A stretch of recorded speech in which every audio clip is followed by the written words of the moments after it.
And welcome to Holy Faith. I'm Andrea Martin, the pastor here. It's my good fortune to be the pastor here. And my distinct good fortune and privilege to introduce Jim Manji tonight, who is tonight's speaker, also the organizer of our entire 10-week series on dementia awareness here at Holy Faith. So I am very grateful to Jim for that. And I'm here not only as a pastor, but also as somebody who has been affected by dementia in my own family. And I'm here also to learn, and I know that Jim has for us a message of hope. So I'll tell you that right off the bat, a message of hope and so here tonight. Jim has led a very interesting life. Let's see, I believe, I don't know this for sure, but I have a feeling, Jim, that you were raised in one of the 5 New York boroughs. I can just tell. And he served in Vietnam, and then after Vietnam earned a doctorate in biological sciences, was something of an entrepreneur, opened his own environmental sciences firm and conducted environmental studies for the government across the nation. He is a loving spouse, father, grandfather, and yet he has told me that nothing prepared him for learning that his beloved wife, Kathleen, had younger onset Alzheimer's. And that was 11 years ago. And since then, he has started a whole new journey, a whole new stage of life to educate himself, to be her, now was a primary caregiver for her and still is. And his passion, and I have discovered that Jim's passion is to help educate the rest of us so that we don't need to go through such struggle and trouble as he did. So he is here to offer us a hand and some hope and some help and companionship on our own journeys. So I am going to turn the floor over to him for Jim's message of hope and strength to us. Thank you very much, Jim.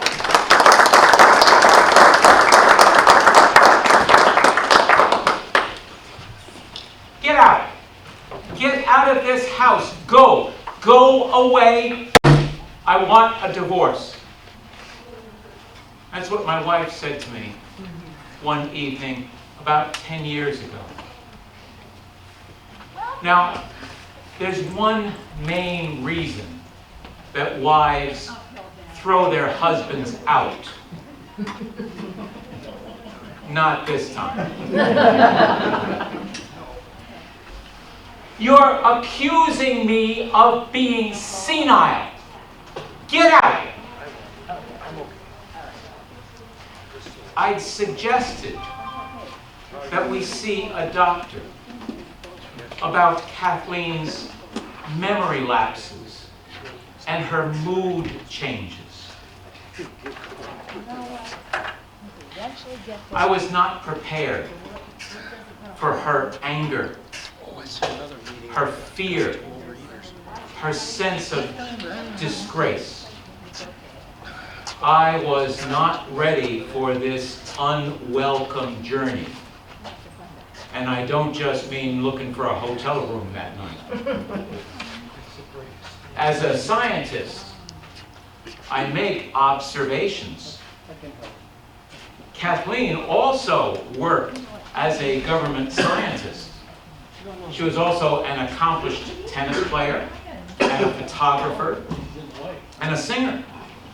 But 2 years previous to this, her younger sister had died unexpectedly.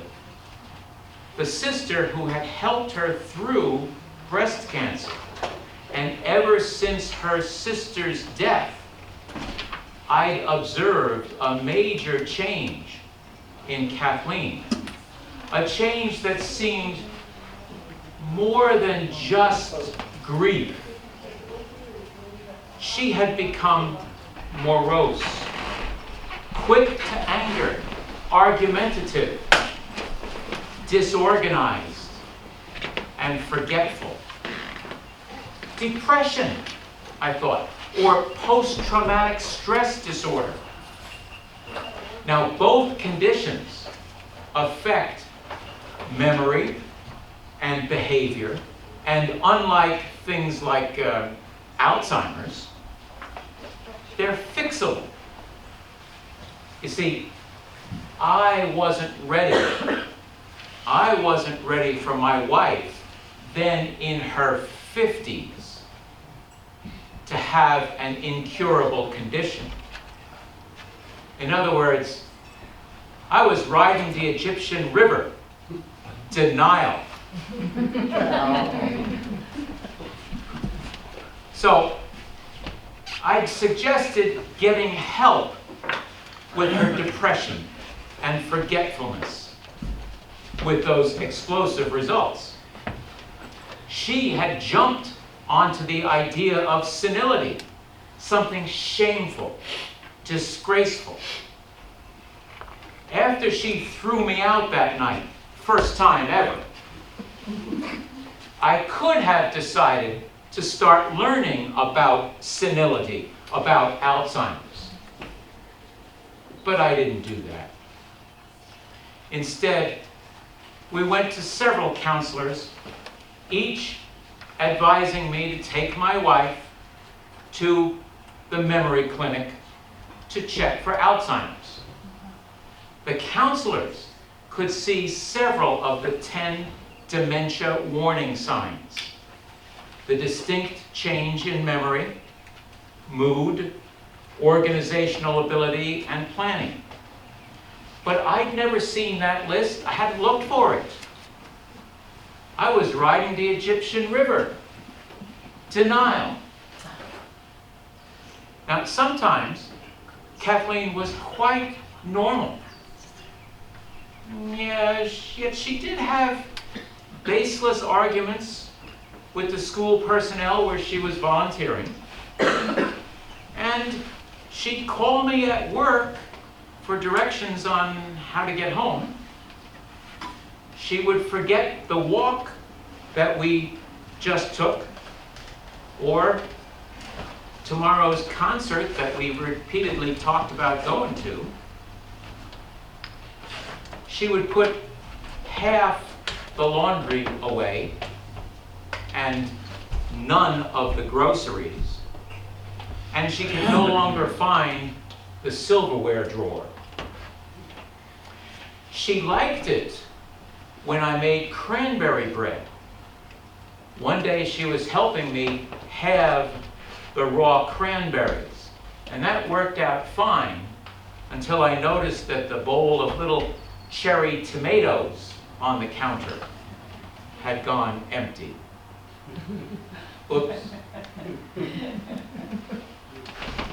She began asking about her sister, and I told her over and over that she had died. I didn't know any better than to tell her the truth. So I upset her over and over. Nevertheless, at times, she believed that her sister was living in our basement.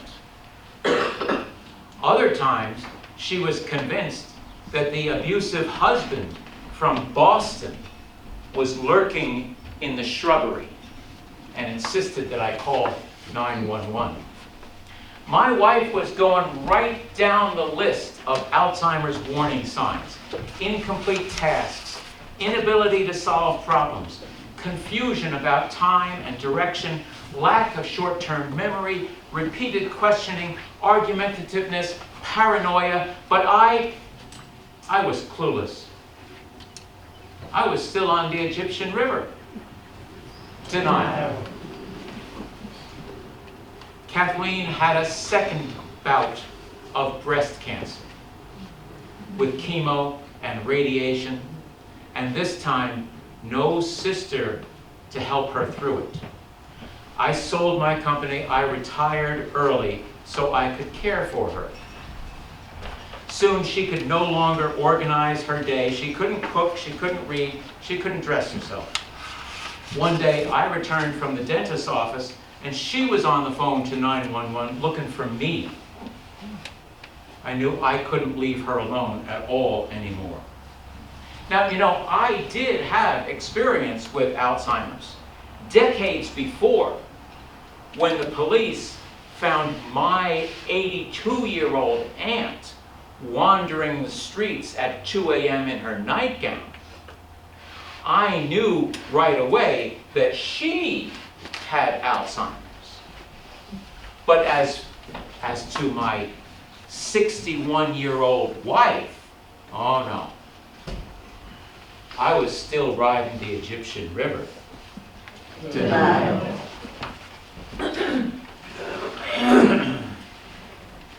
In 2014, our daughter and her fiance were living in Santa Barbara, California. They planned to get married there. Kathleen was unable to help with any of the planning. And it wasn't because of the geography. Our daughter worried that the plane trip out to California would no longer be feasible for frequent flyer Kathleen. No problem, I said with fatherly bravado. I'll get her there. I never told our daughter that Kathleen kept saying that she'd prefer to just stay home and watch the wedding on video. Compared to worrying about getting Kathleen out to California, paying for the wedding was trivial. We took refresher dance lessons. Kathleen was a good dancer once, but she no longer could tell left from right. Oh well. We got drugs from our GP. And I did get her to and through the airport. It all worked really well. Kathleen enjoyed herself at the wedding immensely, although she only had a vague idea of what was going on. Today, she has no memory of the entire affair. Now, I don't remember the whole party either, but that's largely because of the California Chardonnay. It's a little bit warm in here. Like many family members of people living with dementia, our daughter is angry. She is angry at the disease for robbing her of an adult relationship with her mother. Nonetheless, our daughter dealt with Kathleen's situation realistically much sooner than I did. That's because our daughter is a licensed psychologist. So her telephonic observations from California, they were sporadic, but they were expert. She heard Kathleen's repetitive stories and confusion about time and place. And our daughter knew that these were warning signs. And she was in little doubt early on. Dad, you need to get Mom some help. She may have Alzheimer's. Oh no, it's depression or PTSD. In other words, leave me alone. I'm riding the Egyptian river. Denial. Okay, in 2015, I did manage to get Kathleen to the memory clinic. Briefly, midway through her exam, she stormed out, because they were asking her insulting questions that she couldn't answer. Questions like, what city are we in? What year is this? So belatedly, we did get a diagnosis, Alzheimer's. We got some drugs to slow down the symptoms for a while, and an appointment slip for 6 months. But we got no information about the disease, about caregiving, about support resources. I almost felt that the doctor, and there wasn't any doctor around here, almost felt that the doctor was saying, I can't help her. Now get out of the way so I can take care of somebody that I can help. Nonetheless, Kathleen's care got a lot better because I educated myself about Alzheimer's as a disease, not a disgrace. To get reliable information, I had to plow through a lot of hucksters out there with a lot of bogus research and false cures and unproven preventions. But from reputable sources, I learned that only since the 1980s have we recognized that the loss of memory and thinking that was formerly called senility is not normal aging like thinning hair. We now call this debilitating loss of mental abilities by the general term dementia. And Alzheimer's disease is the most common of many different diseases that cause dementia. About 75% of cases of dementia are caused by Alzheimer's disease. I learned how big a problem Alzheimer's is.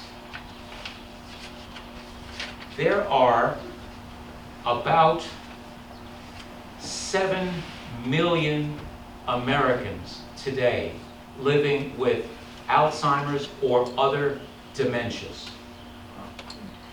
That's as many people as the total populations of Alaska, Idaho, Montana, Wyoming, North Dakota, South Dakota, and Maine combined.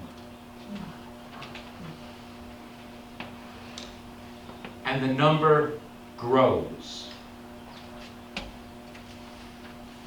During the time we are together here in this building,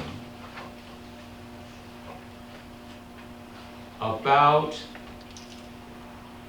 3 times as many people in this country will develop Alzheimer's as there are people in this building. Yeah. We talk in this country a lot about skin color. We ought to be talking more about hair color, those of us who have it. We are becoming a grayer nation. The proportion of seniors is increasing. In 2030, 10 years from now, in 2030, 1 in 5 Americans will be over 65. And 10% of seniors have some form of dementia. We're going to need a lot more facilities, a lot more caregivers, and a lot more money. Already, Alzheimer's is by far our most expensive disease. And it is at least our 6th leading cause of death in this country. I also learned that between 3 and 4% of people developing Alzheimer's are under 65, including my wife. That's called younger onset Alzheimer's. Alzheimer's genetic links are neither clear nor strong. There's one very rare gene that definitely causes Alzheimer's, but that accounts for only a handful of cases. There are some other genes that somewhat increase the chances of developing Alzheimer's. But a person with those other genes is still very far from certain to develop Alzheimer's. What this means is that your genes are not your destiny, but that goes either way. A family history of Alzheimer's or a lack of family history is no guarantee of what your future is. Kathleen, for example, has no family history of Alzheimer's. Research continues, but in the meantime, it sure isn't worth it, in my opinion, to pay some DNA testing service for a firm prediction. I learned that people with dementia vary in their self-awareness about their disease. One man, very much aware of his Alzheimer's, wrote, "I'm one of the only guys around who will ask for directions." I learned that the disease itself prevents some persons living with dementia from recognizing their condition. In a way, they never know what's hitting them. That's the situation with Kathleen. She is unaware of her situation. Once I connected with support groups, I got excellent advice from caregivers and from persons who are themselves living with Alzheimer's. I learned that there are many good caregiving techniques, and denial is not one of them. I learned about the many things to expect in this disease besides memory loss, like visual and spatial distortions, hallucinations, delusions, paranoia, incontinence, and forgetting how to walk, how to talk, how to eat. I learned to be a caregiver instead of an uptight fuss budget. I learned you can never win an argument with someone with Alzheimer's, but that you don't need to. I learned that their frustrating repetition is caused by damaged brain cells. They can't remember that they just told you that story or they just asked you that question. They're doing the best they can with faulty equipment. Imagine it this way. You're a note taker in a big meeting. You've got one ballpoint pen, one sheet of paper, and you just spilled coffee on that piece of paper, and you've got to take notes. You might manage to get a couple of words on that wet piece of paper, but you're certainly not going to get all the notes. You're not going to capture all the information. How frustrating! That's something like what it is. There is now a lot of research going on, but there are many theories right now about what causes Alzheimer's. Some of these theories have been around for a long time, like the controversial idea that aluminum has some role in causing Alzheimer's. There are other ideas that are pretty new, like there's some sort of indirect role for the microbes in your mouth, or the microbes in your gut, or some sort of indirect role for some viruses. There are other ideas that are pretty shaky, saw one the other day, personal hygiene has improved. Cases of Alzheimer's have increased. Therefore, washing your hands causes Alzheimer's. No! It's somewhat like the Democrat primary right now. It's a crowded field, and there are no clear favorites. We have no idea what's going to emerge as what really causes Alzheimer's or who the winner is going to be. So no one really knows what causes Alzheimer's.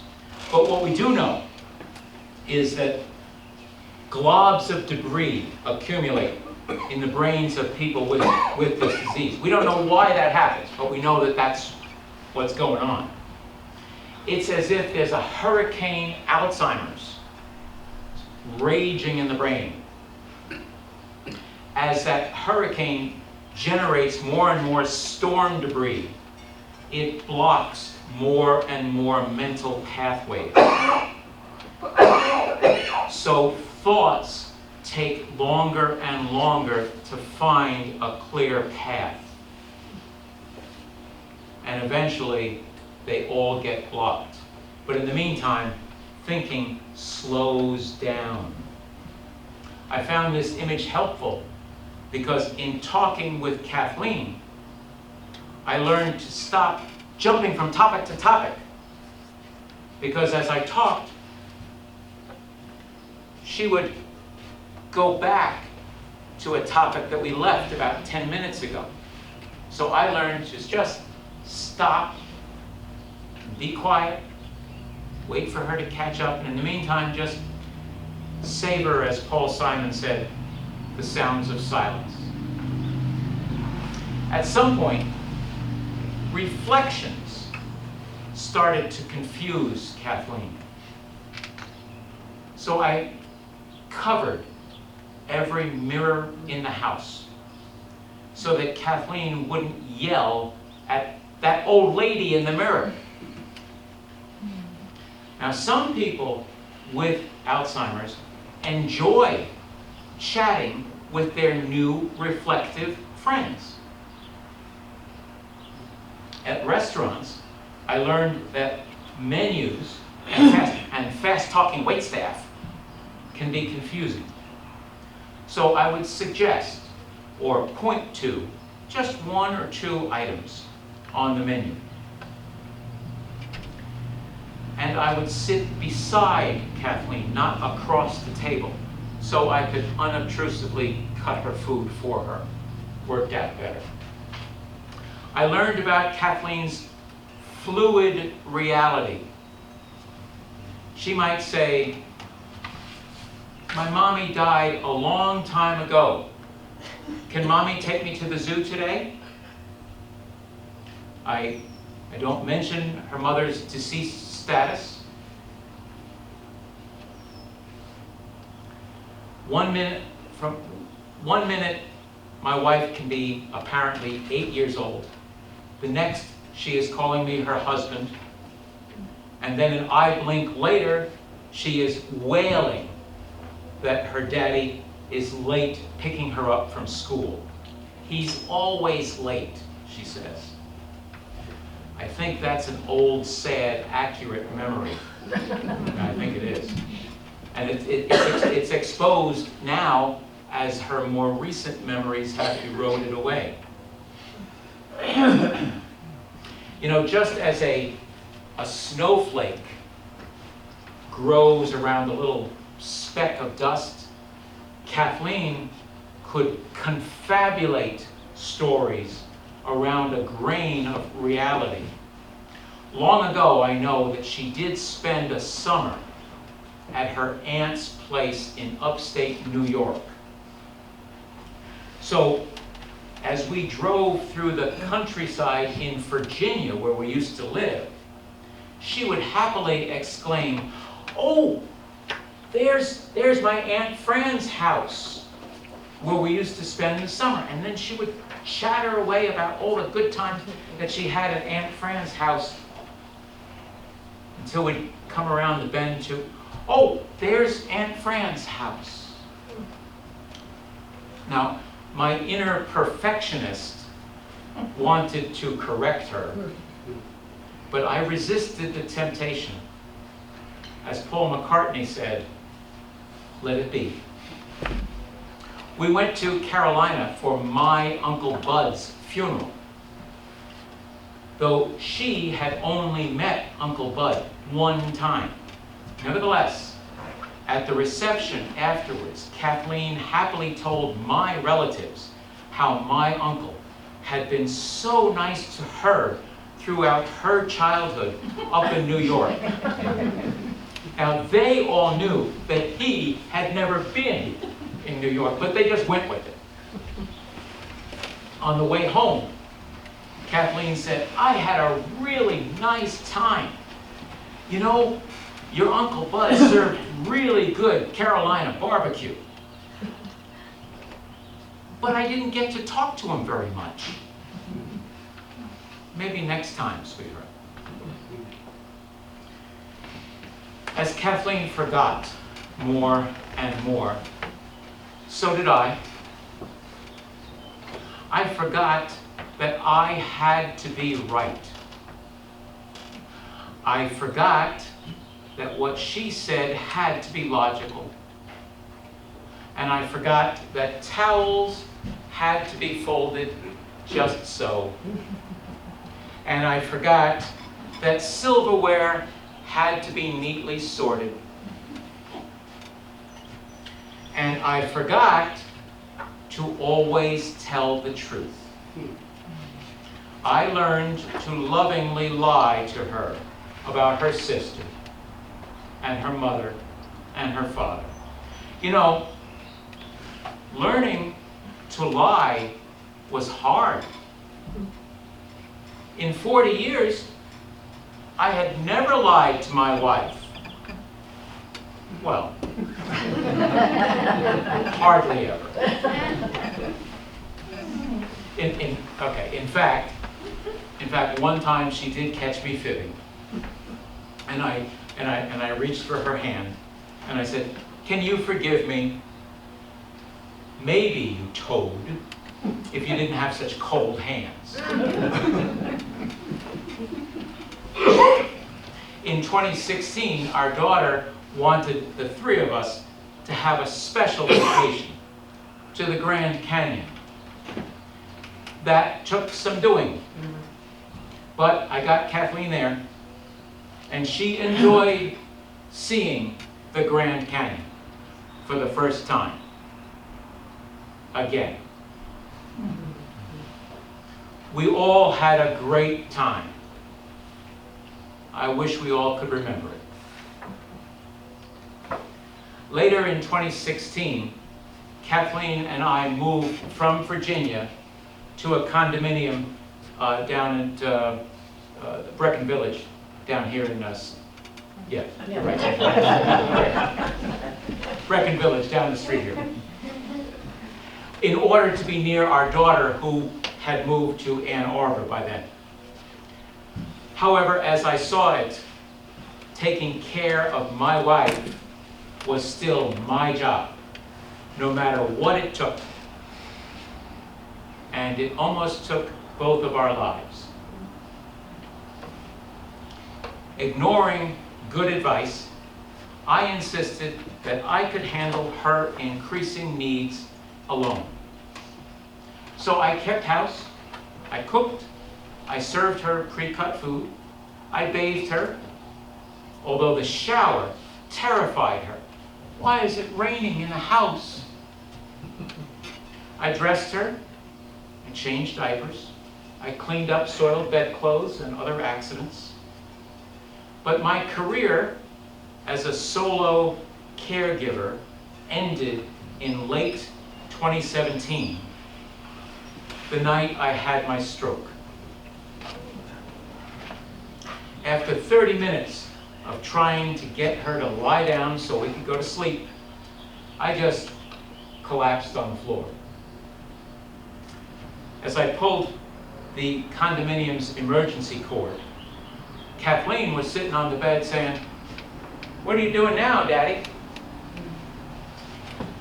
As we both rode in the ambulance, I realized that for both of our sakes, I could no longer do this all by myself. Now, the stroke was a false alarm, but it was a real signal that I could not safely do this myself. I needed to make a change. I used some of the home care aids from Brecon Village, but Kathleen's problems were multiplying. She was terrified of the sight of the pond behind our condo. She wouldn't walk outside, nor would she get in the car for the drives in the country that she enjoyed, because in the car windows, she could see old people already inside the car, the reflections.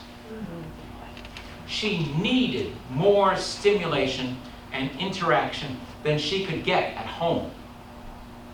And besides, the condo was now full of a gang of hallucinatory little kids running around. She enjoyed them, but it was crowded. I had hoped to be able to take care of her safely longer, but Alzheimer's caregiving teaches you flexibility. You go with the flow. There are specialized facilities for persons with dementia, and they vary widely in cost and quality. The best ones are purpose-built. They're clean, they're bright, they have gardens, they have courtyards, they have music, they have art activities, they engage their residents to the extent that each one is able. These memory centers treat residents compassionately and respectfully as friends in need. And Brecon Village has one. And it's just down the street, just down the block from our condo. And I knew Kathleen would be excellently cared for there. But still, I thought, I should care for my wife.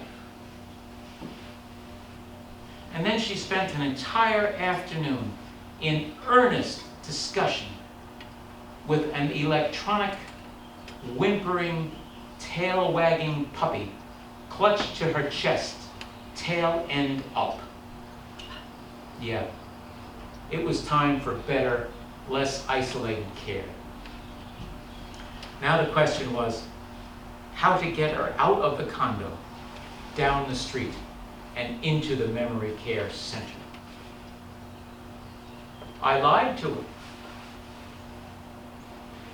It was the most awful act of love that I have ever committed. One cold morning, I switched off the heat, and I told Kathleen, the furnace is busted, but I have found a warm place for us to stay. So I bundled her up, and we walked down the street that 1,000 feet to the memory center. And the director said, "We'll keep you safe and warm." And I lovingly lied and said, "I have to go back and help the furnace guys." And I walked out.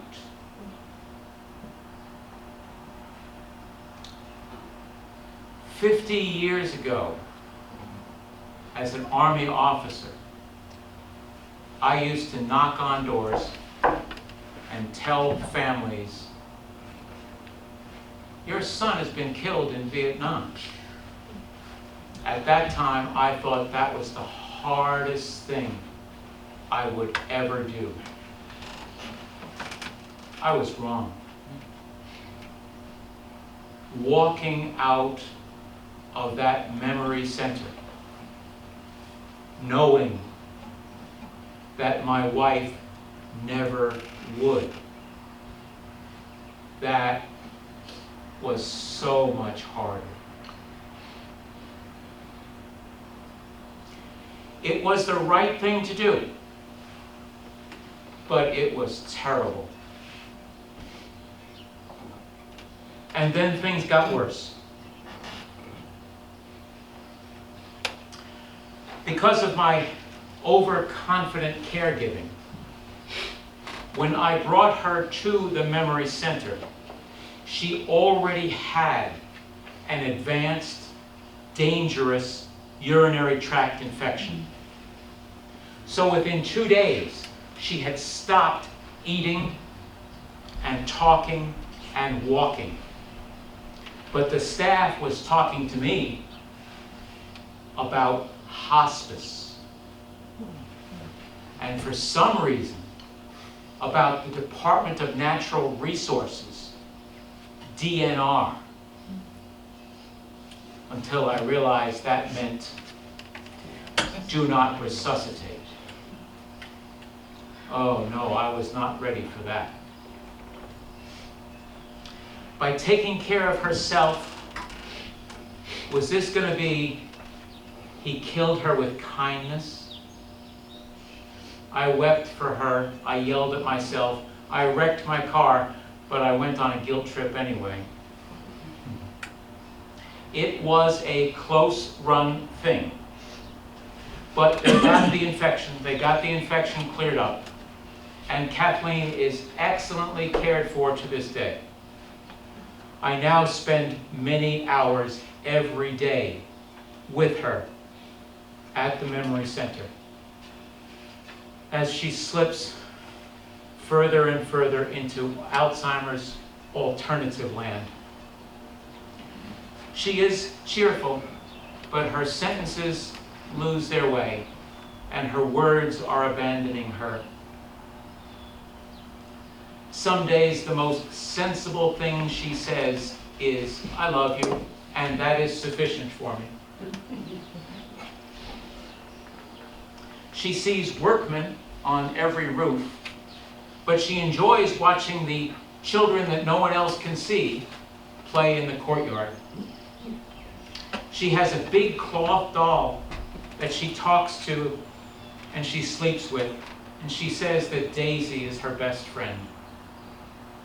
So, I have now met the little girl, the sweet child that my wife must have been a long time ago. She smiles a lot, but she is so confused. One day I said, "May I take your hand?" "Oh no," said Kathleen, "don't take my hand. I might need it." But Kathleen's wit has not left her. Another day, the residents at the Memory Center were watching a nature documentary, and the narrator intoned, "Spring is short in the Arctic, and the dominant male caribou hastens to mate with as many females as possible."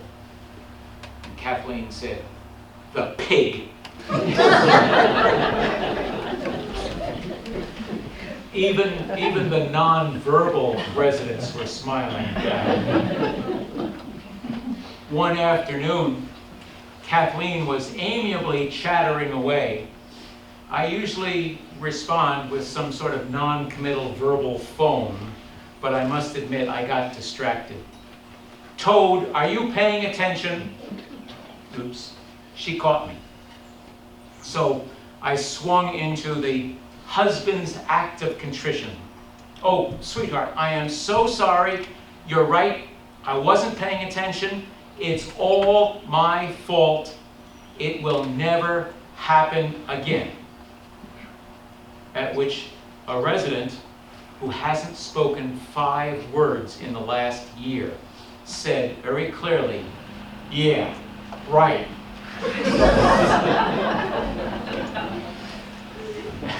Which reminded me about the glass half full, the glass half empty. You know, it's always full. You can't see the air, but it's there. Just so with people. You can't always see what's still there. I am more in love today than ever. To show that Kathleen is never far from my mind, I pierced my ear so that I can wear the anniversary diamond that I gave her. I have found much more patience, sensitivity, and compassion than I ever thought I could muster. What an irony that is. Her worst brings out my best. She apparently does not understand her situation, but she smiles often, and it's like an old style light bulb. It's instantly on, it's warm, it's bright. She laughs easily and infectiously because every smile is a gift, every laugh is a treasure, thereby I am wealthy. And I tell her every day that I will always love her. But I have to be careful. I can't say I have loved you for 46 years because that confuses her. Because in her mind, she's only 8 years old.